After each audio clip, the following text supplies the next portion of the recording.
Bo día, boas tardes, bos días a todas as persoas que me estedes vendo según e escoitando segundo o momento en que vayades a visualizar esta grabación. Son Belén Liste Lázara, como vedes aí, son a subdirectora xeral para o tratamento da violencia de xénero e desenvolvo o meu traballo na Xunta de Galicia, en concreto na Secretaría Xeral de Igualdade, dentro da Consellería de Emprego e Igualdade. En primeiro lugar, aínda que sea unha presentación gravada, sí que quero dar as grazas ao Consello da Cultura Galega por convidar a Secretaría Xeral de Igualdade a participar en este evento, e nomeadamente a Paz Filgueira, coordinadora do mesmo, como persoa que se puxo en contacto con nós para que participáramos en esta xornada sobre violencia comparada. Empezo falando de datos en concreto de violencia de xénero, violencia machista, o que me trae esta tarde a min a participar en este foro, ¿no? Empezo con estos números tan grosos e estos números tan importantes respecto a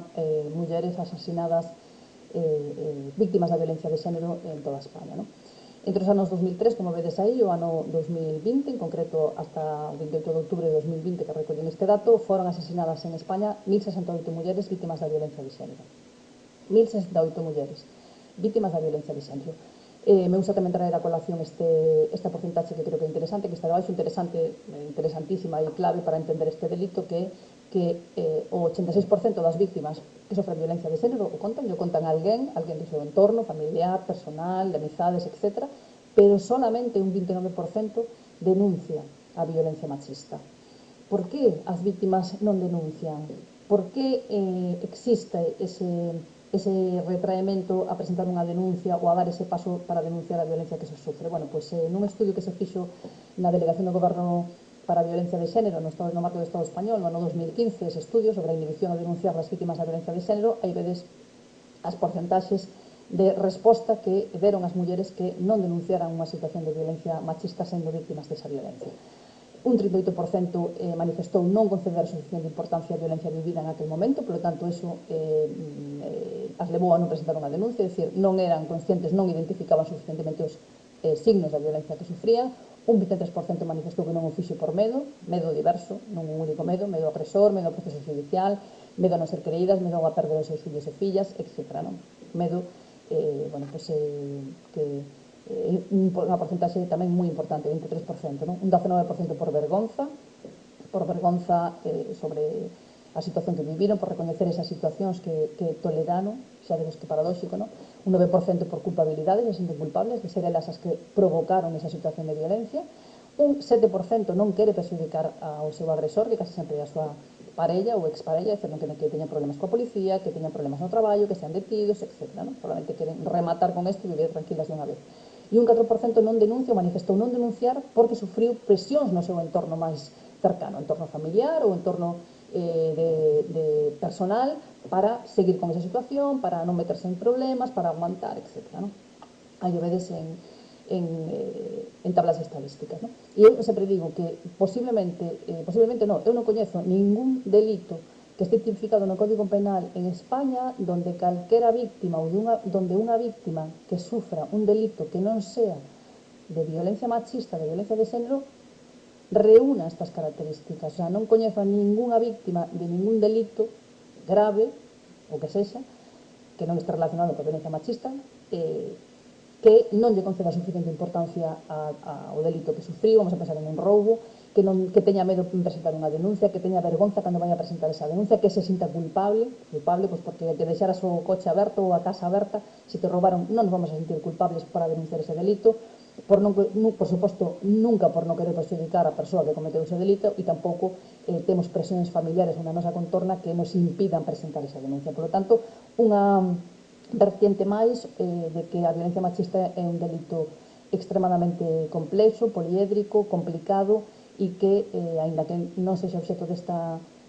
xornada, desta ponencia, apelo unha vez máis á formación de todas as persoas, de todas as institucións, de todos os entes e axentes que interveñen no proceso de atención e apoio ás mulleres que sufren violencia de xénero. Entrando no nivel dos datos, teño unha presentación bastante larga e para non alongarme moito na grabación, o tema dos datos, en primeiro lugar,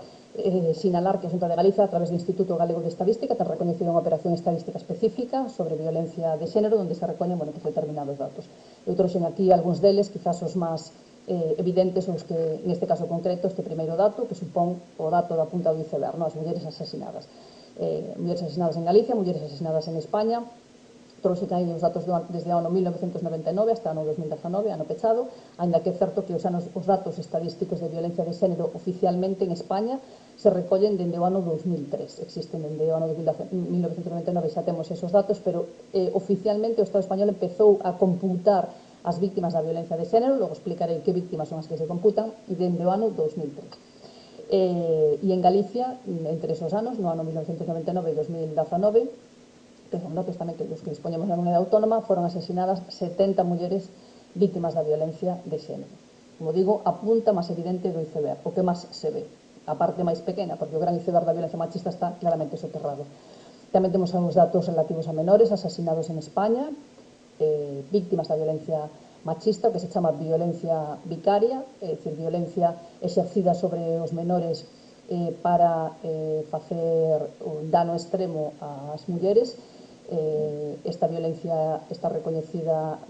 dende non hai demasiado tempo no Estado español. En todo caso, os datos que podemos computar son dende o ano 2013, como veréis aí, hasta o ano 2019 foron asesinados 36 menores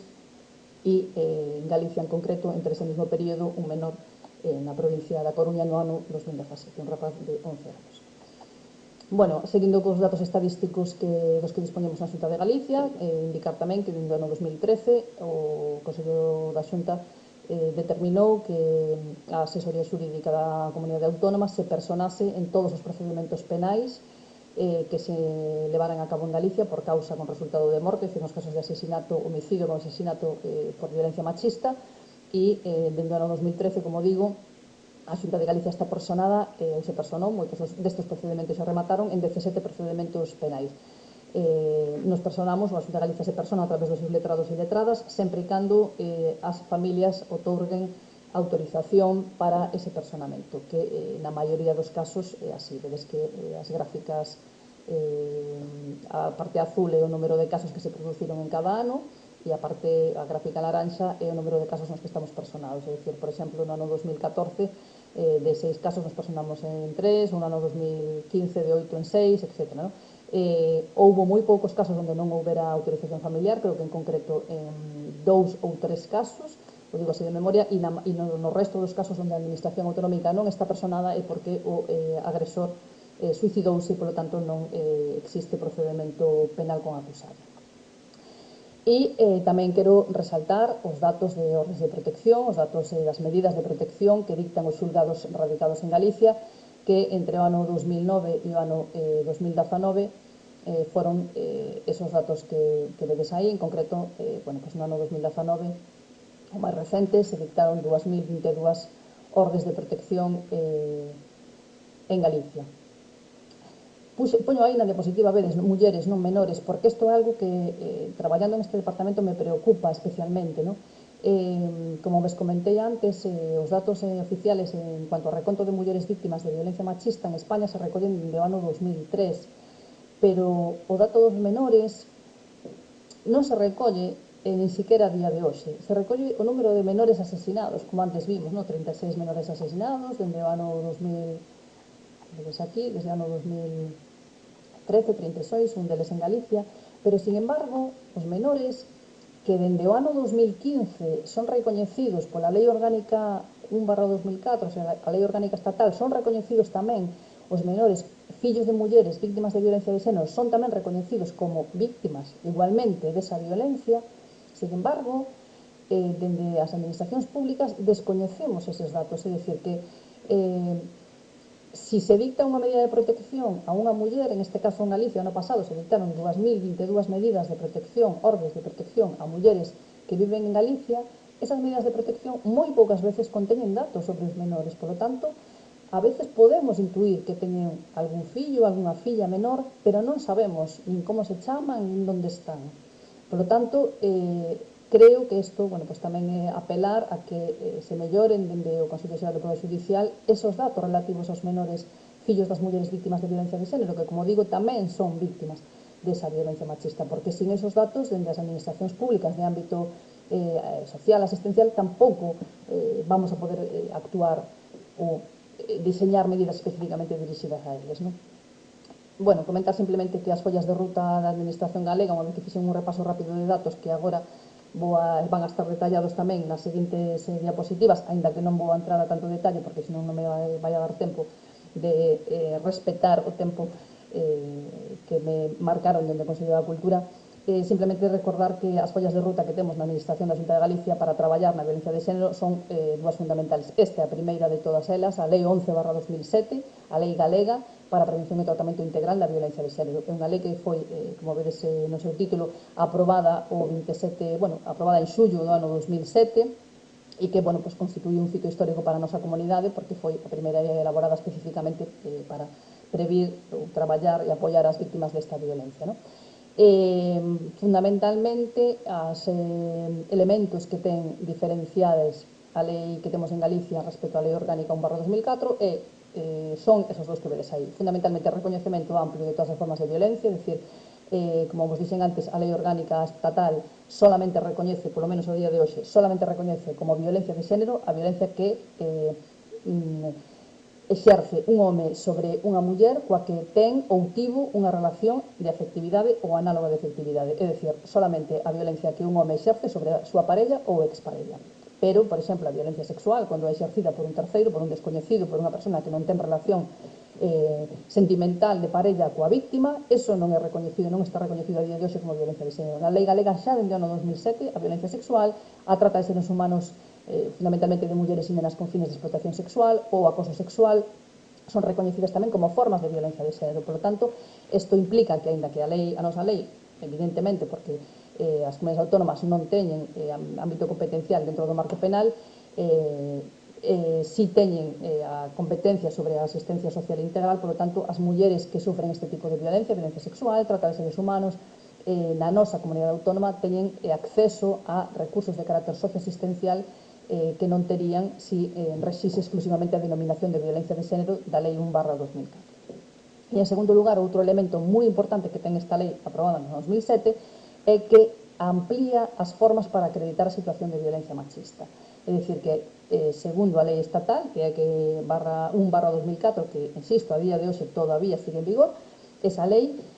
establece que solamente se pode acreditar a condición de violencia de xénero con unha orde de protección dictada por un xulgado ou con unha sentencia judicial e extraordinariamente con un informe do Ministerio Fiscal. A lei que temos en Galicia dende o ano 2007 amplía esas formas para acreditar a situación de violencia e aparte de con estes elementos que acabo de mencionar, orden de protección, sentencia ou informe do Ministerio Fiscal, se pode acreditar a condición de víctima de violencia de xénero tamén con un informe dos servicios sociais, dos servicios de acollida, dos servicios sanitarios, etc., sempre que sea de carácter público. Por lo tanto,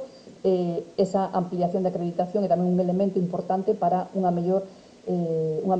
asistencia e ampliación de acceso aos recursos de carácter público para as mulleres que sufren violencia de xénero. Esta lei foi modificada no ano 2016 fundamentalmente para actualizar a denominación de trata de seres humanos ao que xa establecera o Código Penal e para incluir a esas víctimas de trata de seres humanos como beneficiarias tamén de axudas económicas porque, como dixen, son tamén víctimas da violencia de xénero. Bueno, outra folla da ruta sobre a que traballamos dende o ano 2018 basicamente é o Pacto de Estado contra a Violencia de Xénero, ten a súa orixe no ano 2017 como vedes aí xurde fundamentalmente por unha situación especialmente grave da violencia de xénero en España, considerada polo menos polos poderes públicos como especialmente grave, coas cifras que amosa a nosa comunidade autónoma tamén, pero o resto do Estado español, pola necesidade de acadar consensos en esta materia e pola necesidade de frear actitudes de retroceso que xa en aquel momento se amosaban que estaban aí presentes e que o tempo confirmou efectivamente o que se vía vir no ano 2017. Actitudes de retroceso coas que temos que estar moi alertas todas as persoas que traballamos en esta materia porque é bastante fácil é moi difícil chegar a avanzar en estas temáticas e é moi fácil retroceder ou non darnos conta do moito traballo que nos levou chegar hasta aquí para retroceder de un plumazo. Por lo tanto, tamén é necesario impulsar as medidas do Pacto de Estado para frear esas actitudes de retroceso. Breve referencia ás axudas e recursos públicos que temos na Xunta de Galicia. Vou a pasalas rápido porque teño creo que unha presentación con bastantes diapositivas, así como isto é grabado e sei que o vades a ver antes, quedo a vosa disposición para o foro do día 20 contestar a todas as dúbidas que xurdan, non? Bueno, o primeiro contextualizar que todos os recursos están disponibles en unha guía de recursos que está publicada pola Xunta de Galicia, aí están os enlaces para acceder e que en próximas datas vai estar accesible tamén en aplicacións de teléfono móvil. Aí están recollidos todos os recursos dos que eu vou a mencionar a continuación. En primeiro lugar, os centros de información ás mulleres son de carácter municipal, son centros especializados para atención ás mulleres que están ubicados en 82 concellos galegos e que están atendidos por personal especializado, psicólogas e abogadas. No? Elas constitúen a rede fundamental de apoio no territorio. Tamén hai un teléfono operativo 24 horas, 7 días a semana, 24 horas ao día, como digo, 900 400 273, un teléfono que está operativo en Galicia dende hai moitísimos anos, moito antes que o 016, de feito, este teléfono está conveniado co 016 e todas as chamadas que se emiten dende Galicia 016, a maioría entran directamente xa no 900 400 273, que é un teléfono que está ubicado en Galicia e atendido por operadoras que están ubicadas aquí, por lo tanto, máis cerca dos recursos e, por lo tanto, máis coñecedoras da nosa realidade. Non? Simplemente aí teño gráficas respecto aos tipos de información que se consultan en este teléfono, que non é un teléfono exclusivo nin específico de violencia de xénero, sino un teléfono de información ás mulleres sobre calquera tipo de consulta que desexen facer. Na Administración Autonómica está operativo tamén un servicio de teletraducción a 51 idiomas que está disponible para todas as mulleres que acudan aos centros de información ás mulleres ou aos centros de acollida ou ás ONGs que traballan directamente con víctimas de trata de seres humanos con fines de explotación sexual. Dispoñen tamén deste servizo, un servizo que funciona dunha maneira moi sinxela e que permite que mulleres, fundamentalmente mulleres inmigrantes que non se desenvolven ben en calquera das linguas cooficiais en Galicia, en español ou en galego, poidan minimizar ese estrés que produce a situación que poidan estar vivindo cando non coñece suficientemente ben o idioma. Por tanto, a través deste sistema se poden entender dunha maneira máis fluida coas traballadoras de referencia. Non? Está disponible tamén un servicio de asesoramento xurídico online a través da página web da Secretaría de Igualdade, onde o personal especializado responde tamén ás consultas que se poidan levar a cabo. Existe en Galicia tamén unha rede galega de acollemento formada fundamentalmente por casas de acollida, algunhas de carácter municipal, as que están situadas na Coruña, Lugo, Culleredo ou Ferrol, pero tamén existe unha vivenda específica para mulleres que sufren enfermedade mental, creo que non a teño aquí colocada, perdonade, non. Bueno, existen tamén, como digo, casas de acollida para mulleres en situación de violencia de xénero, 67 plazas. Todas estas que vedes aquí son de carácter municipal, excepto a de Ourense, que está conveniada cunha organización non gubernamental,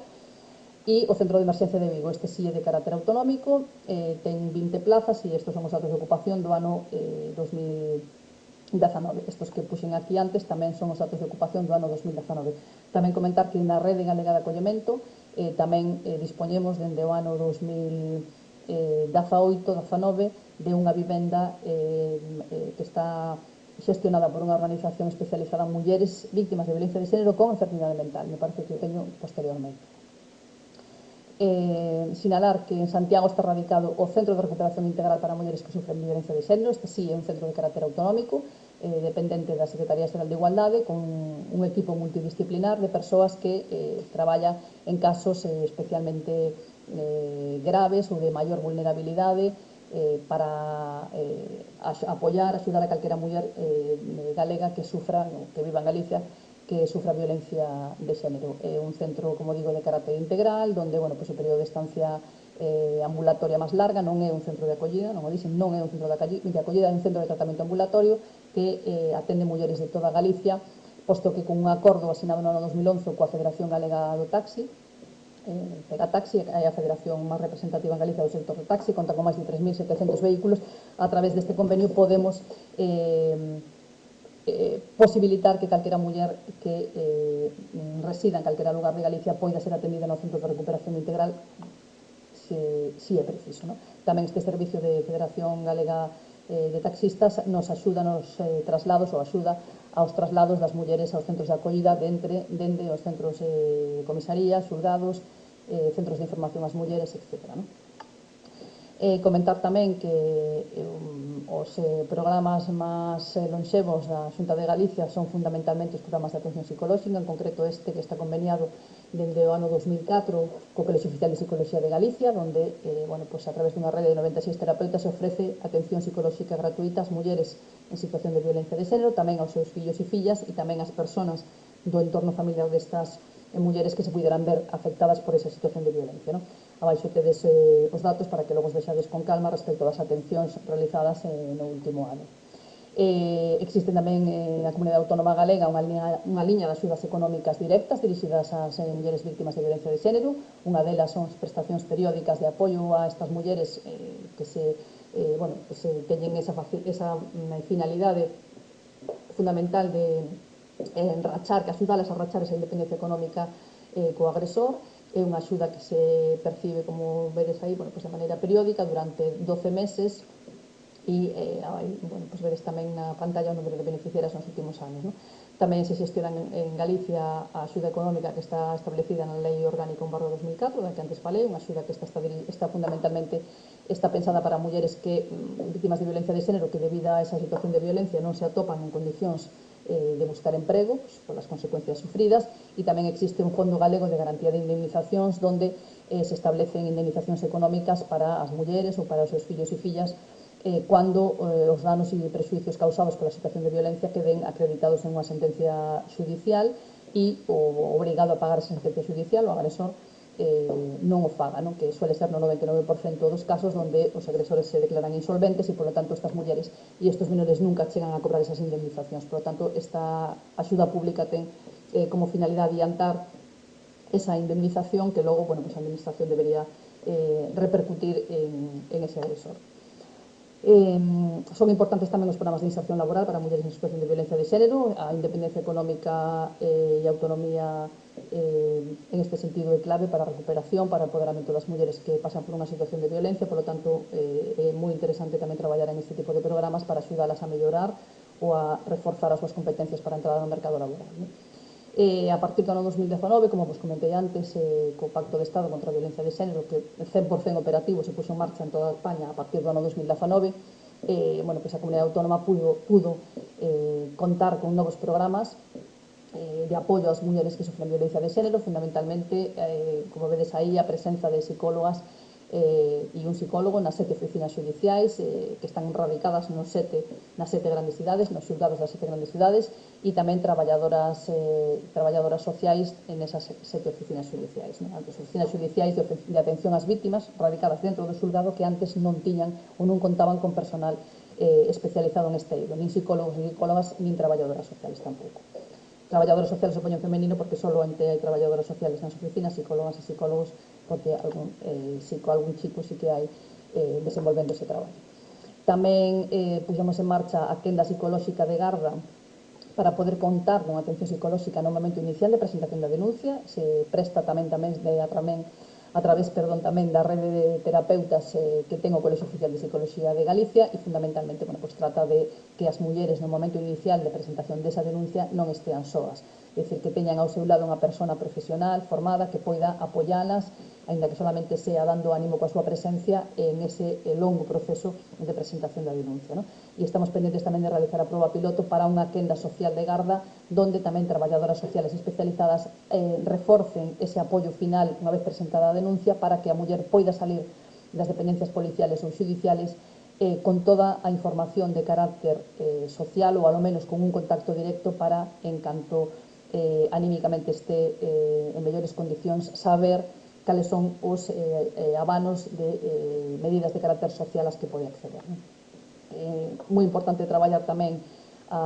no ámbito da atención psicolóxica ás vítimas de violencia sexual. Como vos dixen antes, en Galicia a violencia sexual tamén é violencia de xénero, tamén está tipificada como violencia de xénero desde o ano 2007 e en breve agardamos que este tamén tipificada como tal no marco da legislación estatal co novo anteproxecto de lei orgánica de libertad de garantía para a liberdade sexual. Contar tamén que co Pacto de Estado a Comunidade Autónoma pudo poñer en marcha axudas específicas para mozos e mozas e para menores E para moitos e mozas, como digo, menores de 30 anos que quedaron orfos por crimes de violencia de xénero, son rapaces e rapazas que moitas veces quedan sin ningún apoio asistencial, a súa nai é asesinada e o seu pai, en moitos casos, o seu pai é o agresor, o asesino, polo tanto o seu pai entra en prisión ou se suicida, e estos rapaces, rapazas, estos mozos e mozos quedan sin ningún tipo de sustento económico, ¿no? E tamén se ofrecen, aparte de apoio a indemnizacións de carácter económico, tamén apoio socioeducativo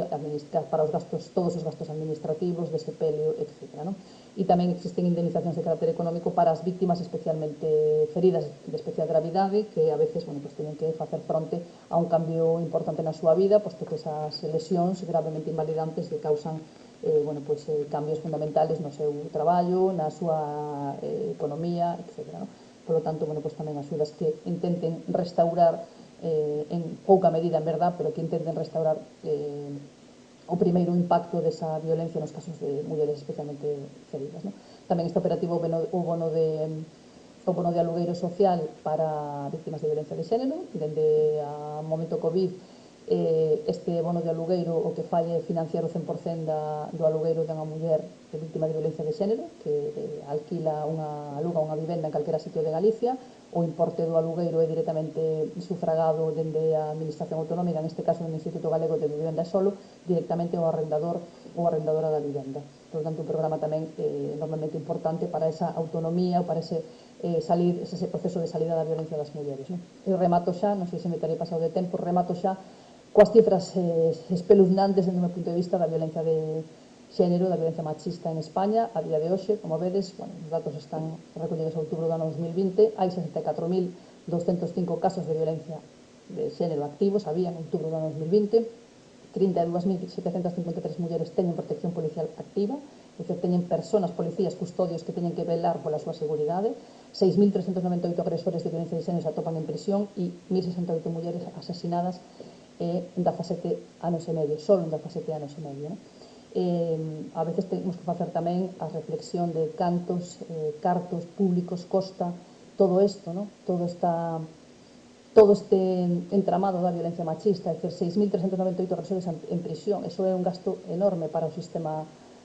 penitenciario español tamén, ¿no? É dicir, que a reflexión que quero deixar con isto é que a prevención nos compensaría moitísimo máis, ¿no? Esas mesmas cifras en España, esas mesmas cifras que vimos antes en España, traducidas a Galicia, bueno, pues son, en outubro do ano 2020 tiñamos 3.740 casos de violencia de xénero activos, 2.152 mulleres con protección policial directa e activa, 347 agresores en Galicia